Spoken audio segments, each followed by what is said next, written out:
this email? What does it mean? Communication is the imparting or exchanging of information or news. The single biggest problem in communication is the illusion that it has taken place. Conversation is the oral exchange of sentiments, observations, opinions, or ideas. Forbes Books Radio presents The Conversation with Clinton M. Padgett. Today I'm having a conversation with Chester Elton. Chester is an expert in organizational culture, employee engagement, and leadership, as well as co-founder of The Culture Works, a global innovator in employee engagement, leadership, and cultural transformation training solutions. He's been called the Apostle of Appreciation by Canada's Globe and Mail, creative and refreshing by the New York Times, and a must-read for modern managers by CNN. Chester is co-author of more than 14 best-selling leadership books, including All In, The Carrot Principle, The Best Team Wins, and the soon-to-be-released Anxiety at Work. His books have been translated into more than 30 languages and has sold more than 1.5 million copies worldwide. Chester, thanks for joining me on the podcast today. Absolutely. Thanks for the invitation, Clint. Delighted to be here. Let's start with an easy question. How many books have you written? I counted at least 10 on Amazon. Yeah, it's actually 14. We've been writing long enough that some of the books have actually fallen off Amazon, so they're collectible now, I guess. That means they're worth more money. Yeah. I hope I don't need to read them in order of publication, because I started with The Best Team Wins and am currently working on Leading with Gratitude. Plus, you have another book coming out in May called Anxiety at Work. What's that one about? Well, you know, it's really interesting. With COVID in particular, and even before COVID, we read a lot on culture. You know, our book, All In, was really the foundational book that we wrote on organizational culture, followed by, you know, The Best Team Wins and Leading with Gratitude, and now Anxiety at Work. And what we noticed was you really can't have a productive workplace. You can't have an all-in culture, which we talk a lot about, if people are feeling anxious. And boy, did COVID shine a light on that, right? It is literally the number one work issue right now, and particularly for millennials, almost half of millennials. And 70% of Gen Z say that they suffer from some kind of anxiety, varying levels, right? Some almost debilitating. We found that 70% of millennials and Gen Z had left a job due to mental health in the workplace, whether it was stress or anxiety. So in looking at that, we said, look, we've got to give people tools. We've got to take the stigma away from that, give managers tools to deal with it. And if you're suffering from anxiety, how can you cope with that? So along with the book, we have a podcast. I always admire people that have podcasts like you, Clint. We came to the conclusion we were probably the only authors that didn't have a podcast. So we have an Anxiety at Work podcast and an online global community called WeThriveTogether.global, where it's a safe place to talk about wellness and anxiety at work, because listen to this, only 10% of employees said that they would be comfortable talking to their immediate supervisor about issues of anxiety and wellness in the workplace. Wow. Isn't that sad? So that is sad. So yeah, that's what we're working on now. Now, I know you want to talk about The Best Team Wins, and it dovetails beautifully, because seriously, as a leader of a team or a team member, you want to be as productive as possible, and you want to make sure that you've got a culture where people are safe, they can talk about these kinds of issues, and so on. And so I'm eager to get going. Let's jump in. Yeah, so when you were talking about your new book, actually some of those themes I did read about in The Best Team Wins. So we're going to go back 3 whole years, and for you, apparently 3 books ago. So that's a book a year that's pretty good. And talk about The Best Team Wins. Now, you open the book with a story about astronaut Chris Hadfield and his preparation for and then time aboard the International Space Station as the commander of a pretty diverse group of people, including Russians and Americans, and he was a Canadian. And to prepare for that, he actually lived in state housing in Russia. He taught himself Russian, had the team spend time with each other's families at their houses to get to know each other, and then he even had them role play how they'd support each other if a family member died while they were in space. I'm not going to tell you, that's really covering all the bases. Of course, astronauts have lots of rules they have to follow, but I was struck by the one unwritten rule that they were so committed to, which is each member of the crew had to do one unsolicited kind thing for every other member of the crew every single day for 5 months. Man, what a powerful story. But I was really wondering, why did you open the book with that story? Well, I think it's the story of the ultimate team. And just to clarify, you said he was Canadian. Actually, he still is Canadian. Chris Wow, Hadfield. okay. And I'm just teasing you, Clint. I'm teasing you.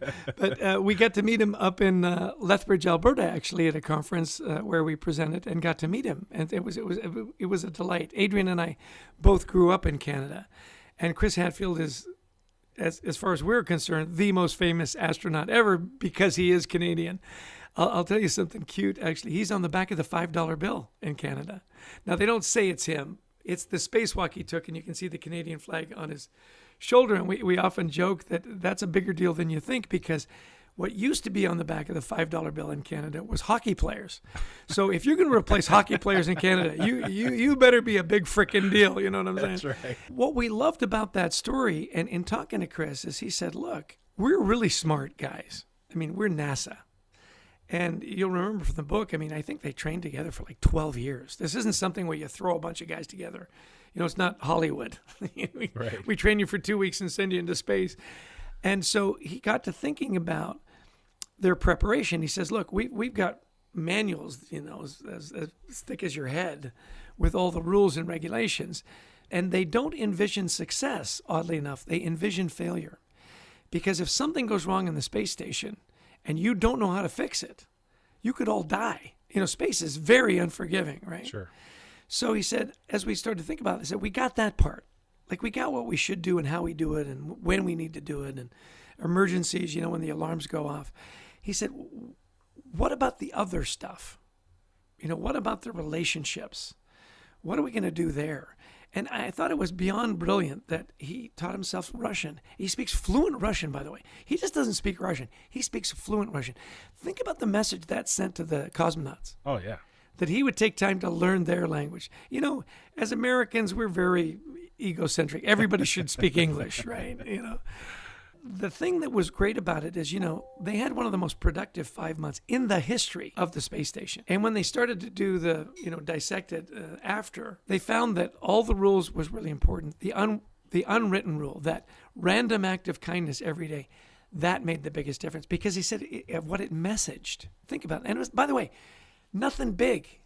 I'll clean the dishes. I'll take the watch. I'll help you with the calculations. I'll clean out the helmets and whatever. You said a lot of it was anonymous. Well, they didn't have a chart. You know, it wasn't like you had to go up and put a little star, you know, next to your name. You're right. He said it was stuff like, you know, just simple little things. He says, but what's the message? See, that's the key. What are you messaging? And he said, what you're messaging is, I'm here for you. I got your back. I'm supporting you. I care about you. I'm cheering for you. And I love you. And he said, look, we never had a heated argument. Nobody ever lost their temper. And he says, and I'm telling you, it's because of that. Right. And because we had that kind of relationship, it was just about getting the work done. It was just about supporting each other. That's why we were so productive. Great story. It is a great story. I'm going to remember that one for a long time. Now, I'm an engineer, and so I always love when people start using numbers, and you have a lot of those to start the book with, which I always appreciate. So you reference some studies that indicate we have much room for improvement when it comes to team collaboration. One survey showed that 96% of executives cite poor collaboration and communication as the main sources of workplace failures. Another study found that only 14% of leaders are completely satisfied with their ability to collaborate and make decisions as a team. So why, with so many smart people involved, do we still struggle with this? You know, boy, if you had the answer to that question, right? You could rule the world. Yeah. There's another book in there. Thanks for that, Clint. That's your capstone right there.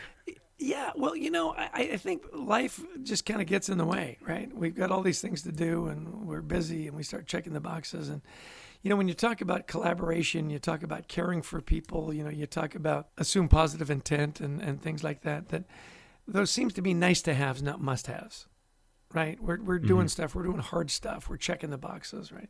Yeah. And yet the leaders that really understand it and the teams that really embrace it understand that if you do understand how to collaborate, and it comes down to communication and being, you know, all the buzzwords you can think of, being vulnerable, being genuine, being authentic, those things really do matter. And I hate to say them like that, although, you know, people, oh, well, you know, you just rattled off every buzzword that we've heard for the last, 2 years in the workplace. It does matter. People need to know that you care. They really do. And once they do, they'll show up for you. You know, they'll work harder for you.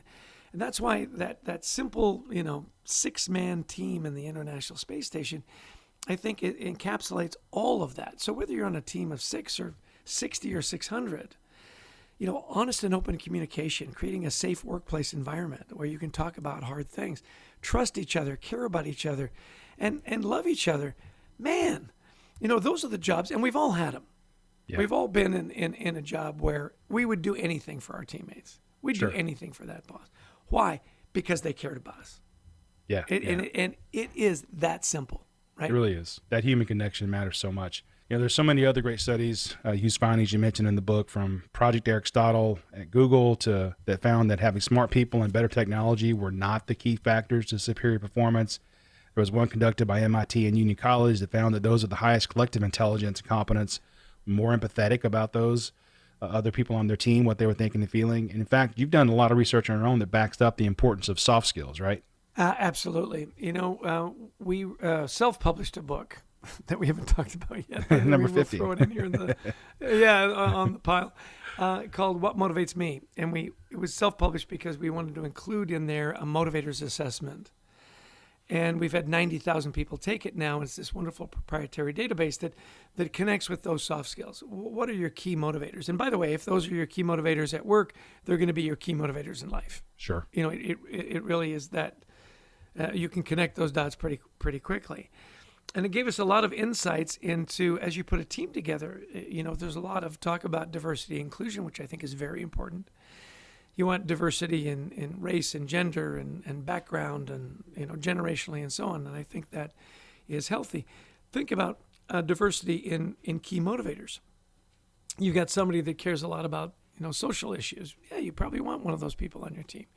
Somebody that cares a lot about money. That makes sense. We've all got budgets. We've got to deliver on time and under budget. And people that care about, that are builders, that want to bring people along. And so it was really interesting, Clint, when we talked about soft skills. Well, how do you get to those soft skills? And again, we're researchers. You're an engineer. It's great to have a tool. It's great to have data. It's great to have a mechanism that says, hey, I know this about you now, and we can talk about it. And because I know that about you, I can put you in a better position to succeed. And it really was a delightful tool for us and study for us to use. Yeah, we're going to touch on the motivators assessment a little bit later on. I've always said that the most difficult part of project management, which is the world that I live in, isn't really process, it's people. So it really resonated with me when you said the problem is that for most managers, the soft stuff is the hard stuff. Exactly. And nice to have, not a must have. And what we really hope to prove, not only in the Best Team Wins, in Leading with Gratitude and Anxiety at Work. And by the way, all available on Amazon. Feel free to buy it. They make great gifts. Bar mitzvahs, anniversaries, birthdays. And other places. Probably get it on Books A Million and barnesandnoble.com. They're available everywhere. There you go. BookBub, buy one everywhere. Yeah, and give them to your friends. Thanks for that, Clint. Is that the soft skills, when you think about the great leaders that you've worked for, I guarantee you they had extraordinary soft skills, right? They knew how to talk to you. They knew how to motivate you. They knew how to have those tough conversations. They knew when to celebrate.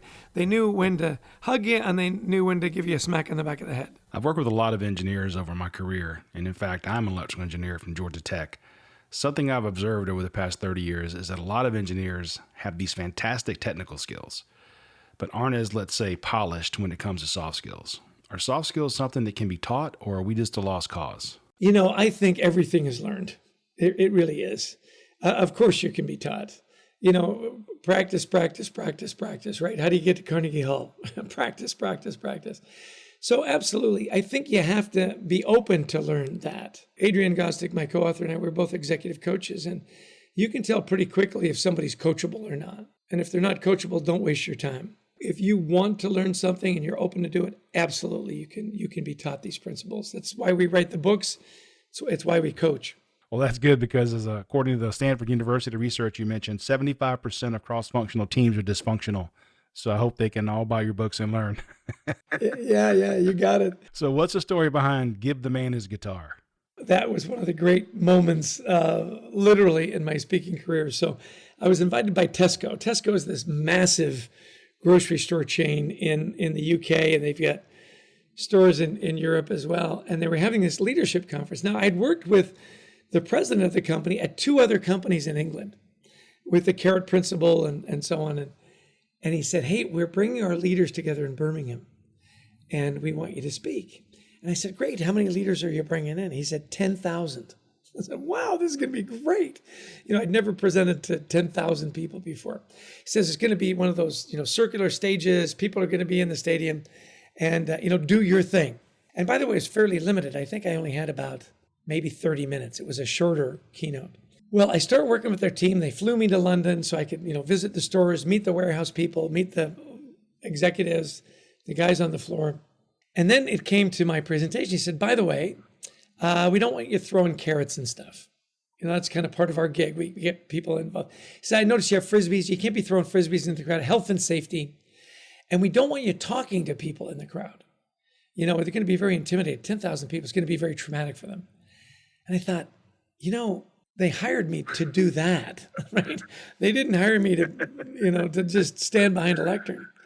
So anyway, I brought all the stuff anyway. And I'm talking to the director. And I said, you got to help me out on this. And I tell him the story. And he says, do your thing. I'll handle it. And I said, well, what are you going to tell him? He says, I'm going to say, let the man have his guitar. I said, what do you mean by that? He says, you wouldn't hire Bruce Springsteen to put on a concert and say, you got to sing a cappella. Right? So I did. And I'll tell you, the guy that was organizing it was so nervous. So I get up there and I'm talking to him, and I throw some carrots to these little fuzzy carrots we have to the guys in the close rows. Of course, there's guys up in the balcony. And I'm saying, I know what you guys are thinking. There's no way he can throw a carrot this far. That's why I brought the Frisbees. And they're these bright orange Frisbees. And I'm telling you, Clint, I launched this just majestic. I mean, they're really good Frisbees, right? And you can just see this bright orange disc goes right up, and the guy catches it, and the crowd went nuts. So the guy who didn't want me to do anything is right in the front row, and I can tell he's like super nervous. After I finish, he comes up to me, he says, Chester, when you threw that Frisbee and I saw it in the air, I said to myself, that's genius. And I said, I told you it would work. And we had some fun. So, the message is, let the man have his guitar, let him be who he's going to be. And it's going to turn out a lot better. Thanks for bringing that up. I love telling that story.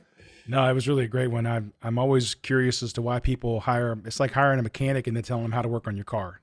So one of the 5 disciplines of team leaders you lay out in the book is manage to the one. What exactly is that? Well, it's really interesting. I think you communicate to the many, right? But you manage to the one.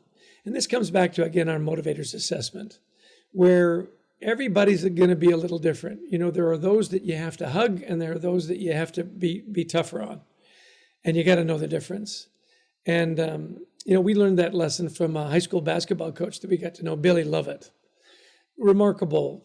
At the time he was coaching this inner city basketball team in East Orange, New Jersey. And I was working in our church with some young men there. And one of the young men was their starting point guard, Jeffrey Duveston, number 3 in your program, but number 1 in your heart, right?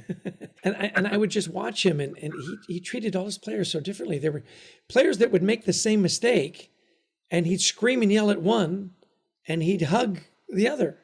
And I remember talking to him, and I said, Coach, that doesn't seem fair.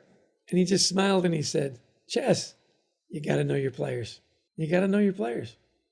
He says, that first guy, he's a knucklehead. If I don't scream and yell at him, the message won't get through. He's a knucklehead. He says, the other kid's soft soul. If I scream and yell at him, crush him. It would crush him. And so he said, know your players. So that's where we learned, as we started to look at business, the best leaders manage to the one. You message to the many, but you manage to the one. Does that make sense? It does. I had a boss who I actually still don't like to this day because he wasn't the best guy in the world, but he did that really well. He used to yell and scream at other people on the team, and he never did to me. And I remember thinking, if he does that to me, I'm out the door, right? So, and see, he probably knew that. He probably knew that about you. So good for him. Even though you wouldn't want to hang out with him, he knew how to get the best out of you. Yeah. Now, in the book, you mentioned job sculpting. I was curious, what is that, and what role does the motivators assessment you talked about earlier play? Well, the motivators assessment is everything when it comes to job sculpting. We love the other assessments, Myers-Briggs, who you are, Strength Finders, what are you good at? The reason we developed the motivators assessment is that it went to that soft side. What are you passionate about? And we found that a lot of people that were really good at their jobs weren't that passionate about their jobs. Their passions were in their hobbies, and maybe their volunteer work or their church service. And so this idea of sculpting the job, you don't have to quit your job and go to an ashram in India, and become a Buddhist monk. You can do a few things to put people in position. One example we use is a bank manager. She said, look, I had an employee, Steady Eddie. As we started to talk to him, realized that he loved public speaking. He joined the Friars Club and a bunch of stuff. And it was always like pulling teeth to get people to go to the local colleges for the job fairs. And I said, hey, would you like to present at the job fair and then man the booth? He goes, I'd love that. Because that was his passion, was public speaking. Well, she said, what was really interesting about it is not only did it solve a problem for me, because now I've got a guy that not only will do it, wants to do it, and is going to do a great job, is because I did that for him, she said, everything else he did got better. Isn't that interesting? I sculpted his job for him. He was now, to pay it back or pay it forward, however you want to say it, he was better at his day-to-day job. So job sculpting, yeah, it's brilliant, and good leaders know how to do it.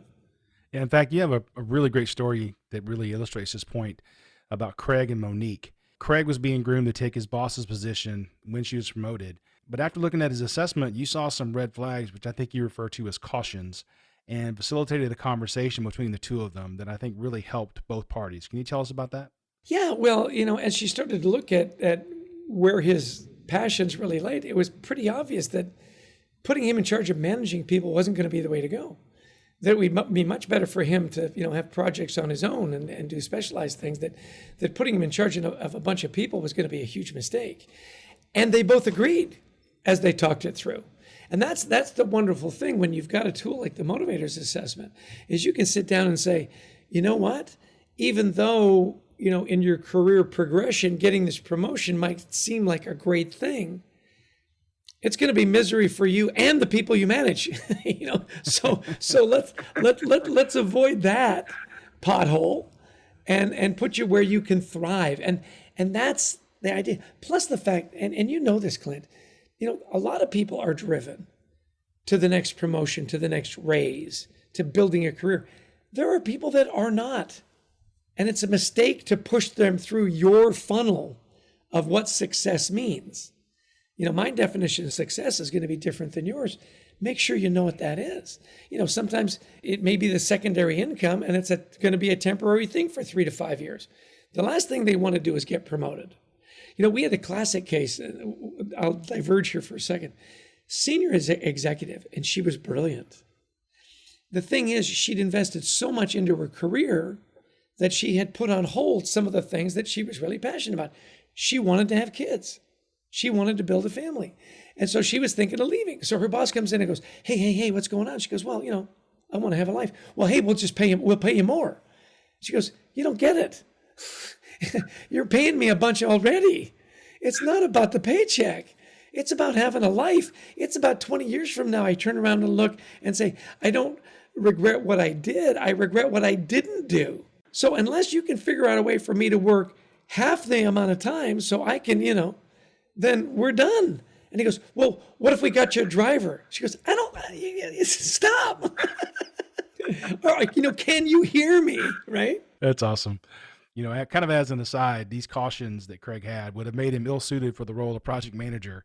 I see this a lot, particularly in technical organizations, where the person with the superior technical skills gets promoted, and I'm putting that in air quotes, to be a project manager, and really doesn't do well in the role because it wasn't what their motivation was. Exactly. And we see this a lot in sales, right? The guy's a great salesman, so you make him the sales manager. If you really talk, it's probably the last thing he wants to do is, look, let me just go sell. I can make a lot of money selling them. Yeah. I got my own problems. I don't need to deal with everybody else's problems, or the great researcher in your product development or, R&D. Oh, let's put him in charge of the lab. Goes, wait a minute. No. Right. Maybe that's where the Peters principle comes from, where you get promoted to the place you're most incompetent. Exactly. You're at the highest level of incompetency. I think you're right. I think one of the hardest things to recognize and admit is that we have a weakness, and we may know it subconsciously. It doesn't always make it to our conscious mind. Like when Craig, who didn't like managing people and wasn't motivated by money, was wasn't going to turn down the promotion if it was offered to him. So I think that motivators assessment really helps highlight those issues. Well, and there's the trap, right? Because you say, if I say no to the promotion, will it never come around again? And now am I pigeonholed as a guy that doesn't want to grow? So we say yes to things that we shouldn't because of the optics when you really want to do it for the right reasons. Yeah, now Monique was the other person in the story, and Craig and Monique didn't get along very well, but the assessment provided some insight that helped relieve some of that tension, didn't it? Right. And we did a case study after writing the book at Wendy's that we use a lot, where, the team leader, the area manager, and she had, 8 store managers, the restaurant managers. And it was really interesting. She'd been in the business for 30, 35 years, knew everything. Learning was really low on her motivators. And yet all her direct reports were millennials. Well, one of the generational differences that we were able to discover is, for most millennials, a very high percentage, learning is very high. So when they all took the motivators assessment, we put it on a simple grid. That was the case. Learning for her was very low. Learning for her team was very high.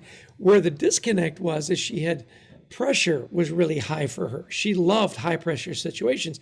One of her store managers, pressure was really low. That was their point of friction. That was their red flag. Once they realized that was the problem, she could say, look, I'm going to give you a little more time. I'm not going to put that kind of pressure on you. Because, see, her direct report loved. Now, listen to this. She says, I loved what I was doing. I loved the industry. I just didn't love who I was doing it for.